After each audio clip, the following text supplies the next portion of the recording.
তীব্র খরতাপে পুড়ছে সারা দেশ, হাঁসফাঁস জনজীবন। হাসপাতালে বাড়ছে ডায়রিয়া, শ্বাসকষ্ট সহ নানা রোগে আক্রান্তের সংখ্যা। হিট স্ট্রোকে রাজশাহী ও খুলনায় কৃষক সহ 2 জনের মৃত্যু হয়েছে।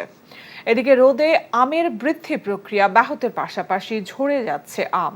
একই চিত্র লিচু বাগানেও। আর ঝিনাইদহে নেমে গেছে পানির স্তর। বিস্তারিত জীবন আহমেদের ডেস্ক রিপোর্টে। রোদের এমন কড়া শাসন দেখেনি দেশবাসী। তাপমাত্রা এতটাই যে মনে হয় সূর্য অনেক নিকটে। এমন খরতাপকে অনেকে মরুর লু হাওয়ার সাথে তুলনা করেছেন। চুয়াডাঙ্গায় দাবদাহে অতিষ্ঠ সাধারণ মানুষ, ঘরে বাহিরে যেন স্বস্তি নেই। চুয়াডাঙ্গায় এত পরিমাণ গরমের তাপমাত্রা, তাতে মানুষ বিকৃষ্ট হয়ে যাচ্ছে। যশোরের চিত্র এটি। রোদের খরতাপে রাস্তার কার্পেটিংয়ের বিটুমিন গলে যাচ্ছে। ভ্যাপসা গরমে নাভিশ্বাস উঠেছে সাধারণ মানুষের। তাপমাত্রা বেড়েছে পাবনা, সিরাজগঞ্জে। রাজশাহীতে তীব্র দাবদাহ অব্যাহত রয়েছে। এতে শ্রমজীবী ও নিম্ন আয়ের মানুষেরা চরম ভোগান্তিতে পড়েছেন। রাজশাহী মেডিকেল কলেজ হাসপাতালে বাড়ছে রোগীর সংখ্যা। গরমের আবহাওয়ার কারণে পাতলা পায়খানার বমি বাচ্চা। কয়েকদিনে টানা তাপ প্রবাহে পুড়ছে মোংলা উপকূল। এ তাপ প্রবাহে পানি অস্বাভাবিক গরম হয়ে ওঠায় মরতে শুরু করেছে ঘেরে বাগদা চিংড়ি। দাবদাহের কারণে ঝিনাইদহের পানির স্তর নিচে নেমে গিয়েছে। সুপেয় পানির সংকট দেখা দিয়েছে। সেই সাথে কৃষকরা ঠিকমতো সেচ দিতে পারছেন না। আমাদের ক্যানালেও পানি নাই, আমাদের পরিস্থিতি খুবই খারাপ। কিছু ধান লাগাইছি, ধানগুলাও মরে যাচ্ছে। এদিকে রোদের পারদে আম উৎপাদন নিয়ে শঙ্কা প্রকাশ করেছেন বাগান মালিকেরা। প্রচণ্ড খরার কারণে আমের স্বাভাবিক গঠন বৃদ্ধি প্রক্রিয়াও ব্যাহত হচ্ছে। ঝরে যাচ্ছে আম। গত বছরে চাঁপাইনবাবগঞ্জের 5 উপজেলা আমের শতভাগ মুকুল এসেছিল। সেখানে এবছর মুকুল এসেছে 70 থেকে 75 ভাগ। চাষিদের লক্ষ্য পূরণ হয়নি বা স্বপ্ন পূরণ হয়নি। সাথেই দীর্ঘমেয়াদী তাপদাহ হলে কিন্তু আমাদের স্বপ্নটা আরও মলিন হয়ে যাবে, আমরা ক্ষতিগ্রস্ত হব। উৎপাদনের এই লক্ষ্যমাত্রা পূরণে এখন চাষিরা তাকিয়ে আছেন বৃষ্টির দিকে। জীবন আহমেদ, এনটিভি নিউজ ডেস্ক। বিকাশে কম খরচে ক্যাশ আউটের লিমিট বেড়ে 50,000, প্রিয় এজেন্টও 2টা। এদিকে দ্বিতীয় দফায় 72 ঘন্টার তাপ প্রবাহ সতর্কবার্তা জারি করেছে আবহাওয়া অধিদপ্তর। এছাড়া গরমে অসুস্থ হয়ে ঢাকায় এক রিকশা চালকের মৃত্যু হয়েছে। হাসপাতালে বাড়ছে শিশু রোগীর সংখ্যা। খেটে খাওয়া মানুষের দুর্ভোগ বেড়েছে কয়েক গুণ। আবহাওয়া অফিস জানিয়েছে আগামী 2 দিন তাপমাত্রা আরও বাড়বে। নিয়ামুল আজিজ সাদিকের রিপোর্ট। সূর্যের খরতাপে পুড়ছে রাজধানী। কর্মচঞ্চল দিনও যেন স্থবির। রাস্তায় গাড়ির সংখ্যা খুবই কম। রিকশা চালক আলিমের কষ্টটা যেন অনেক বেশি। নিয়মিত জমার টাকাই ওঠে না, ঘুম নেই রাত দিন। প্রচুর কষ্ট কর্মে, পানি খাইতে হবে বেশি, কিন্তু পানি তো খাওয়া যায় না। শরবত তো পাওয়া যায় না। শরবত আগে আসলে তো 10 টাকা, 15 টাকা। হাজার খানিক করে মেরে ভাই এখন মনে করেন যে 500 টাকা জমা থয়ে পেলে। রাত্রে তো ঘুমি না, রাত্রে মনে করেন যে গ্যারেজে থাকে, মনে করেন গ্যারেজে শীত পাড়া, ওই টিনের তাপ পরে নিচ থেকে তাপ ওঠে, কেমনে ঘুমায় কোন? খেটে খাওয়া মানুষের মতো তাপ প্রবাহের কারণে বিপদে নিম্ন আয়ের মানুষ। তীব্র গরমে শিশু হাসপাতালে রোগীর সংখ্যা বেড়েছে অনেক বেশি। বাচ্চা জ্বর আসছে, ঠান্ডা আসছে, সাইরা জ্বর আসে। গরমের অবস্থা, জ্বর, ঠান্ডা। এখন যেই তাপদাহ চলছে তাতে শিশুরা আক্রান্ত হচ্ছে এবং শিশুদের ইফেক্টটা সবচেয়ে বেশি পড়ে বাংলাদেশ শিশু হাসপাতাল ইনস্টিটিউটে। প্রচণ্ড তাপদাহে ঘরের বাহির না হওয়া ভালো। বের তো হওয়ার ছাড়া উপায় নেই, কারণ আমাদের পরীক্ষার ডেট দিয়ে দিচ্ছে, আমাদের তো ভাইবা দিতেই হবে। আবহাওয়া অফিস জানিয়েছে কোনো সুখবর নেই এই মাস জুড়েই। গরম আরও কয়েক ডিগ্রি বাড়বে আগামী দিনগুলোতে।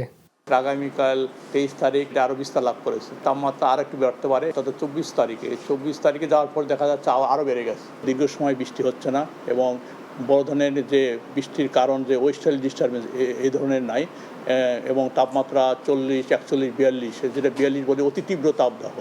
এই জন্য আমরা হিট অ্যালার্ট জারি করেছি। সোমবারও পাবনা, চুয়াডাঙ্গা জেলার উপর দিয়ে তীব্র তাপপ্রবাহ বয়ে যাচ্ছে। এছাড়া রাজশাহী, টাঙ্গাইল, যশোর ও কুষ্টিয়া জেলার একই অবস্থা বিরাজ করছে। Niamul Aziz Sadiq, NTV news, Dhaka. ভবিষ্যৎ প্রজন্মের জন্য নিরাপদ বাসযোগ্য পৃথিবী গড়ে তুলতে অভিযোজন সক্ষমতা বৃদ্ধি করা এবং ঝুঁকি হ্রাসে সমন্বিতভাবে উদ্যোগ নেওয়ার আহ্বান জানিয়েছেন প্রধানমন্ত্রী শেখ হাসিনা। এই লক্ষ্যে 6 দফা প্রস্তাব তুলে ধরে প্রধানমন্ত্রী বলেছেন, যুদ্ধে অর্থ ব্যয় না করে জলবায়ু রক্ষায় খরচ করলে বিশ্ব রক্ষা পেত। রিপোর্টে আরও জানাচ্ছেন মুকসিমুল হাসান। প্রচণ্ড তাপপ্রবাহে পুড়ছে দেশ, বিপাকে প্রাণীকুল, বিপন্ন প্রকৃতি, সব মিলিয়ে বিপর্যস্ত জনজীবন।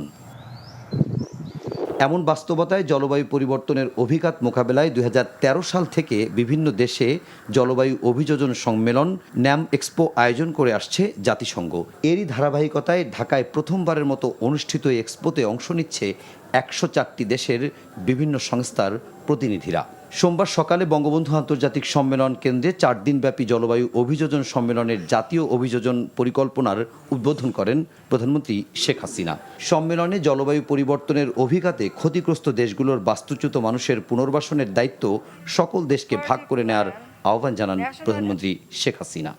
বৈশ্বিক কার্বন নিঃসরণে আমাদের অবদান 0.48% কম হলেও এর নেতিবাচক প্রভাবে সবচেয়ে বেশি ক্ষতিগ্রস্ত ও ঝুঁকিপূর্ণ দেশসমূহের মধ্যে বাংলাদেশ অন্যতম। ক্ষতিপূরণে উন্নত দেশগুলোর প্রতিশ্রুতি বাস্তবায়নে আবারও তাগিদ দেন বঙ্গবন্ধু কন্যা। আমরা ক্লাইমেট ভালনারেবল ফোরাম CVF এর সভাপতি থাকাকালে অভিযোজন ও প্রশমন কার্যক্রমে উন্নত দেশসমূহের প্রতিশ্রুত প্রতি বছর $100 বিলিয়ন প্রদানের বিষয়টি বাস্তবায়ন করার জন্য বারবার আহ্বান জানাচ্ছি। আমার প্রত্যাশা উন্নত দেশসমূহ তাদের প্রতিশ্রুতি রক্ষা করবে। যুদ্ধে অস্ত্র এবং অর্থ ব্যয় না করে সে টাকাগুলি এই জলবায়ু পরিবর্তনে যদি ব্যয় করা হতো তো বিশ্বটা রক্ষা পেত। ভবিষ্যৎ প্রজন্মের জন্য টেকসই ও বসবাসযোগ্য পৃথিবী গড়ে তুলতে এ সময় 6টি প্রস্তাবনা তুলে ধরেন সরকার প্রধান। আমরা ভবিষ্যৎ প্রজন্মের জন্য একটি নিরাপদ ও সুন্দর পৃথিবী গড়ে তুলতে চাই। এর জন্য প্রয়োজন অভিযোজন সক্ষমতা বৃদ্ধি করা, সহিষ্ণুতা শক্তিশালী করা এবং ঝুঁকি হ্রাসে সমন্বিতভাবে উদ্যোগ গ্রহণ করা। সমুদ্রপৃষ্ঠের উচ্চতা বৃদ্ধি, লবণাক্ততা বৃদ্ধি, নদী ভাঙন, বন্যা এবং খরার কারণে বাস্তুচ্যুত মানুষদের পুনর্বাসনের দায়িত্ব সকল দেশকে ভাগ করে নিতে হবে।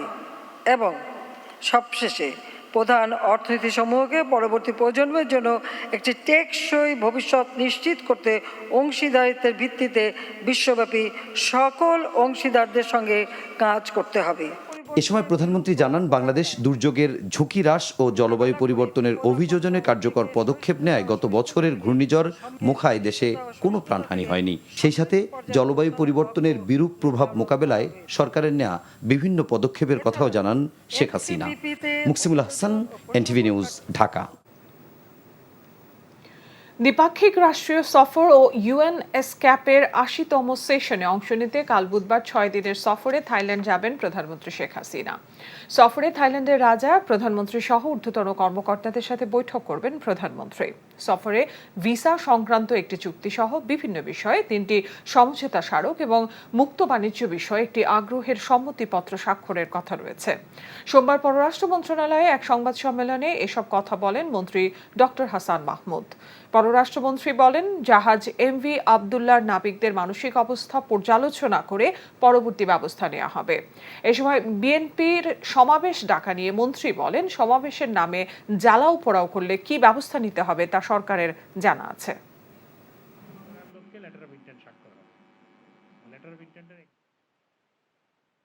গণতান্ত্রিকভাবে সভা সমাবেশ আয়োজন করার অধিকার সবার আছে।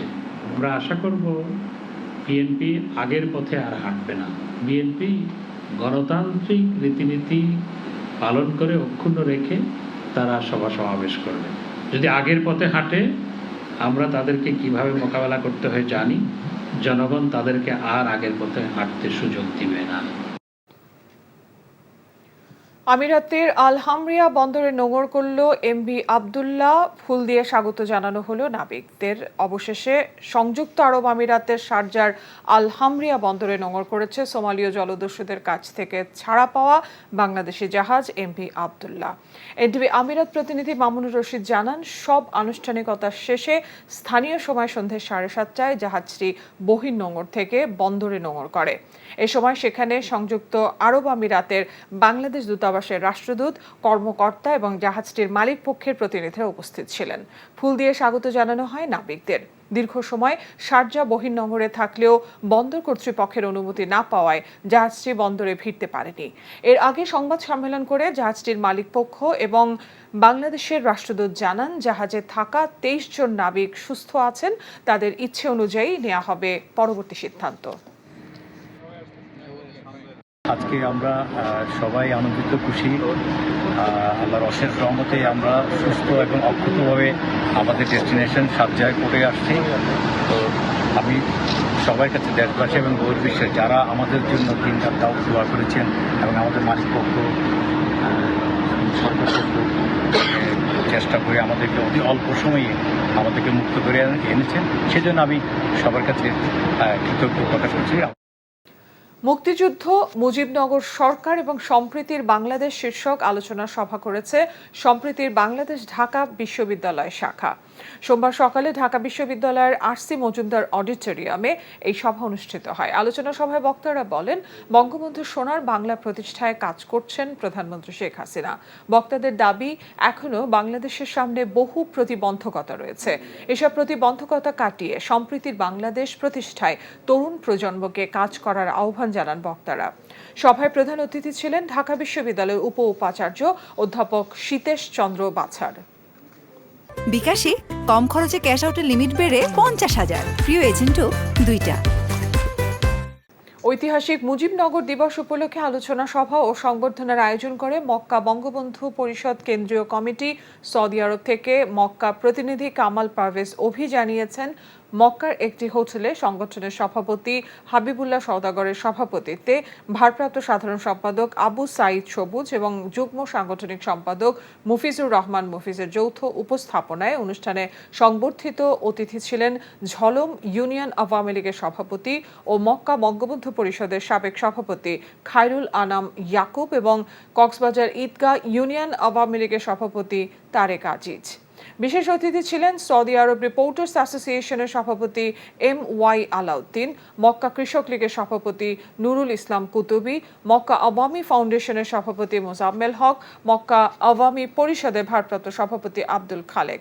বক্তব্য রাখেন সংগঠনের সাংগঠনিক সম্পাদক ইব্রাহিম চৌধুরী বিল্লু, হামিদুল হক, আবুল শরীফ হেলালি, বাবুল মোল্লা ও শফিউল আলম শফি। আলোচনা সভা শেষে সংবর্ধিত অতিথি খায়রুল আনাম ইয়াকুব এবং তারেক আজিজকে ফুল দিয়ে শুভেচ্ছা জানানো হয়। সৌদি আরব তাবুক বঙ্গবন্ধু পরিষদের সাবেক সহসভাপতি ইয়ার হোসেন তাবুক আগমন উপলক্ষে আলোচনা সভা সংবর্ধনা দিয়েছেন তাবুক প্রাদেশিক বঙ্গবন্ধু কেন্দ্রীয় পরিষদ। সৌদি আরব তাবুক প্রতিনিধি ইসমাইল খান টিটু জানান, তাবুক খালেদিয়া সোনারগাঁও হোটেল অ্যান্ড রেস্টুরেন্টে আয়োজিত সংবর্ধনা ও শুভেচ্ছা প্রদান অনুষ্ঠানে সভাপতিত্ব করেন তাবুক প্রাদেশিক কেন্দ্রীয় বঙ্গবন্ধু পরিষদের সভাপতি কামাল উদ্দিন শিপন। অনুষ্ঠানে প্রধান অতিথি ছিলেন তাবুক বঙ্গবন্ধু পরিষদের সাবেক সহসভাপতি মোহাম্মদ ইয়ার হোসেন। সংগঠনের সম্পাদক শফিক উদ্দিনের সঞ্চালনায় প্রধান আলোচক ছিলেন তাবুক কেন্দ্রীয় যুবলীগের সভাপতি মোহাম্মদ সাগর আলী। বিশেষ অতিথির বক্তব্য রাখেন অনুষ্ঠানের প্রধান অতিথির সফর সঙ্গী সোনারগাঁও উপজেলা কাঁচপুর ইউনিয়ন সাবেক ইউপি সদস্য কবির হোসেন মেম্বার, বিশিষ্ট ব্যবসায়ী হাজী মিজানুর রহমান, মোহাম্মদ রোমান বাদশাহ, তাবুক বঙ্গবন্ধু পরিষদের সহসভাপতি ইলিয়াস বাহার, যুবলীগের সাংগঠনিক সম্পাদক মামুন হোসাইন, কুমিল্লা জেলা প্রবাসী সংগঠনের সভাপতি জালাল আহমেদ, যুবলীগের প্রচার সম্পাদক শেরে আলম, জহিরুল ইসলাম ঢালি। সুলভ মূল্যে বিমান টিকেটের নিশ্চয়তা নিয়ে মালয়েশিয়ার জোহর প্রদেশের পেকান নেনাসে যাত্রা শুরু হয়েছে বাংলাদেশি মালিকানাধীন প্রতিষ্ঠান NJ world travel and tours. Malaysia থেকে এনটিভি স্টাফ করেসপন্ডেন্ট জানান, এর উদ্বোধন করেন প্রতিষ্ঠানটির পরিচালক নূর দিয়ানা নাজওয়া আবদুল্লাহ এবং বিজনেস ডেভেলপমেন্ট পরিচালক জিল্লাল হোসাইন।